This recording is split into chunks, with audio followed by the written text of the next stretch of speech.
YouTube पे पहली बार देखिए भोजपुरी की सुपर हिट मूवी बड़ी माँ छोटी माँ, दो माँ के एक बेटा।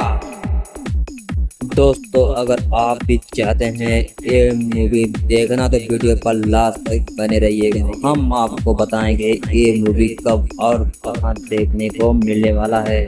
वीडियो में आगे बढ़ने से पहले आप लोग को बता दूं, अगर आप हमारे चैनल पर नए हैं तो चैनल को सब्सक्राइब जरूर कर लें, क्योंकि दोस्तों हम ऐसे ही वीडियो आपके लिए लाते रहते हैं।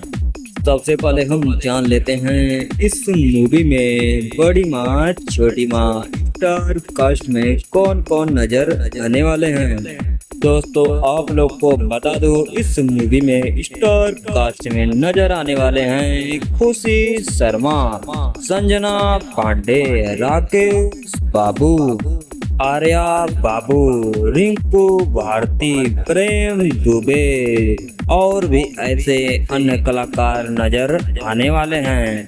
दोस्तों आप लोग को बता दूं, ये मूवी आपको 19 अप्रैल शनिवार सुबह 8 बजे यूट्यूब चैनल पर देखने को मिलेगा। दोस्तों देखना बिल्कुल ना भूलिएगा।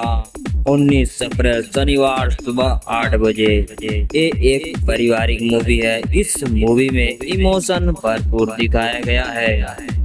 और दोस्तों फिर से आप लोग को बता दूं, अगर आप हमारे चैनल पर नए हैं तो चैनल को सब्सक्राइब करके जरूर रखें और बेल आइकन को जरूर प्रेस करें, क्योंकि दोस्तों जैसे हम कोई नई वीडियो लाएंगे आपको सबसे पहले देखने को मिलेगा।